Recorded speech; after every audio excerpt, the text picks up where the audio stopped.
Morning. Have a good one. See you then.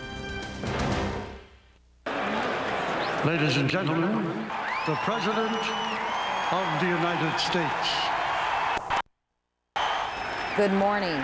President Bush launches another strike. Despite warnings that another terrorist attack could come any day, President George W. Bush proves his faith in America and his faith in New York, throwing out the first ball at the third game of the World Series at Yankee Stadium.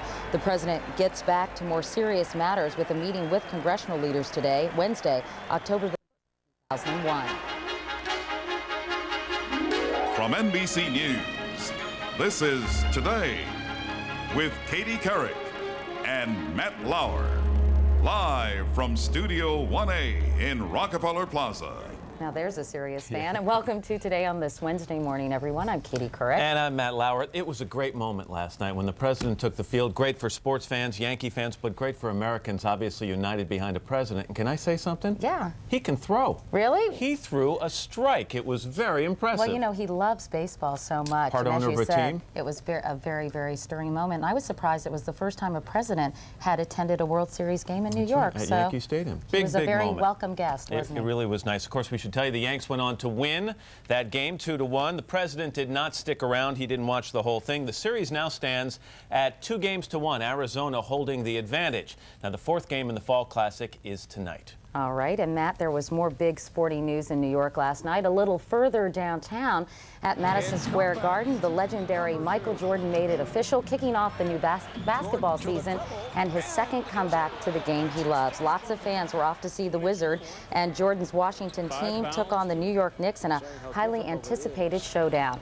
But Washington came up short, sadly, though Michael scored 19 points and had 5 rebounds. He failed to sink a three-pointer in the final seconds, and the Wizards lost to the Knicks 93-91. Gee, you think I'd know something about sports. Meanwhile, across town, a much more serious contest is now going on, and this is a very serious story. A New York hospital worker is fighting for her life, battling a case of inhalation anthrax as the source of the deadly bacteria remains a mystery. Hundreds of the woman's co-workers at the hospital have been given antibiotics, but so far no trace of anthrax has been found at her workplace. NBC's chief science correspondent Robert Bazzelli is at the hospital where the woman is being treated, and he has the latest on her condition. Bob, good morning to you.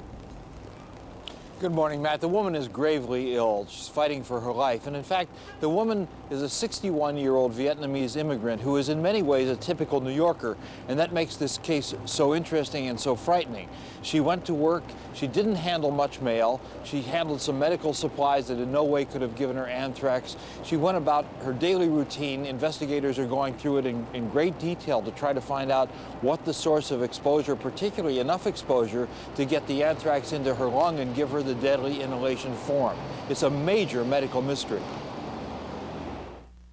Because anthrax is not contagious, investigators do not believe the woman got it from a patient or medical worker. She did occasionally handle mail, but so far all the environmental testing of the hospital has come back negative. How did she get it? The woman is not able to speak because of the mechanically assisted breathing. Or friends with her. With that information, investigators are retracing her steps to her home,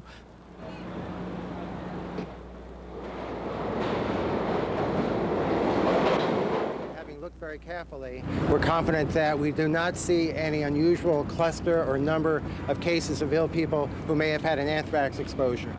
Meanwhile, officials continue. Manhattan mail facility.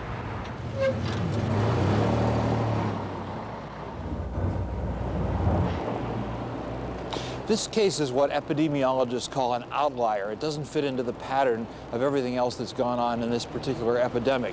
She didn't work in the post office. She didn't work in a media office. And until they solve the case, until investigators know exactly what went on, they won't know whether there's a general threat to more people. One of the curious aspects of this case is that, just to be sure, they've given antibiotics to everybody who was treated in the hospital where she worked, and it turned out that that's a major center for plastic surgery. So a lot of people who might be on a list of celebrities are taking antibiotics this morning because they had recently visited that hospital. But this case remains a very serious one in terms of the anthrax outbreak. Matt? All right, Robert Bazell. Bob, thank you very much, and we apologize for some audio difficulties on that tape. 4 past the hour, here's Katie. All right, Matt, thank you very much. Dr. Anthony Fauci is director of the National Institute of Allergy and Infectious Diseases, part of the National Institutes of Health. Dr. Fauci, good morning. Good morning. Tell me about how you're interpreting these latest 2 cases. The one in New Jersey where the woman has cutaneous anthrax, and this woman in New York City. Clearly, they were not the recipients of an anthrax-tainted letter. They didn't even work in a mailroom. What do you make of this? Well, first, as you know, you have to keep a totally open mind now with these, as we just said, potentially outlier cases. The one in New Jersey, one can intelligently create a scenario that's not far-fetched at all. There's the possibility I say, that the physical location of this woman in the township where there's a contaminated postal service, that the individual could have gotten a letter, possibly, that was cross-contaminated and got cutaneous anthrax. The cutaneous anthrax part of it is compatible with cross-contamination. The case in New York City is clearly much more perplexing because at this point in time, there really is no apparent connection, and the inhalation component of it makes it even more perplexing. If the woman had gotten cutaneous anthrax, she could have said, well, maybe somehow or other there was some sort of contamination with something she touched. But to have a situation where she gets inhalation anthrax and no evidence thus far within the place where she works of there being anthrax that you would surmise might be able to give you inhalation anthrax makes this a very puzzling mystery. So all bets are off, and we really need to do, the public health officials, the forensic group has to do a real full court press on trying to track this down. This is critical. Have there been hot zones, so to speak, found in the New York City case? Excuse me? Have there been hot zones, in other words, traces of anthrax